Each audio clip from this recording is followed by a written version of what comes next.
Hi friends, ఈరోజు నేను కోటి దీపోత్సవానికి అయితే వెళ్ళాను. భక్తి టీవీ వాళ్ళు నిర్వర్తించే కోటి దీపోత్సవం ఎన్టీఆర్ స్టేడియంలో జరుగుతుంది కదా. ప్రతి సంవత్సరం లాగే ఈరోజు కూడా వెళ్ళాను నేను. చాలా అంటే చాలా సంతృప్తిగా అనిపిస్తుంది అక్కడికి వెళ్తే. ఈరోజు అక్కడ 3 జన్మల పాపాలు హరించే వారణాసి శ్రీ విశ్వనాథుడి కోటి బిల్వార్చనతో పాటు శ్రీరాముడు ప్రతిష్ఠించిన జ్యోతిర్లింగం రామేశ్వరం శ్రీ రామనాథ స్వామి కళ్యాణం కూడా అంగరంగ వైభవంగా జరిగింది. కళ్యాణం అనంతరము ఊరేగింపు కూడా జరిగింది. స్వామివారిని అమ్మవారిని దర్శించుకోవడం చాలా అంటే చాలా సంతృప్తిగా అనిపించింది. తర్వాత మేము దీపాలు అయితే వెలిగించాము.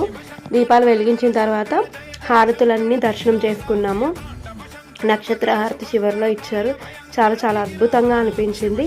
ఇలా ప్రతి సంవత్సరం నేనైతే కోటి దీపోత్సవానికి వెళ్ళి అక్కడ అర్చనలు కళ్యాణం చూడడము, తర్వాత దీపాలు వెలిగించడం చాలా సంతోషంగా అనిపిస్తుంది. అంగరంగ వైభవంగా కూడా అనిపిస్తుంది. మళ్ళీ ఒకసారి అయితే దీపోత్సవం వెళ్తాను.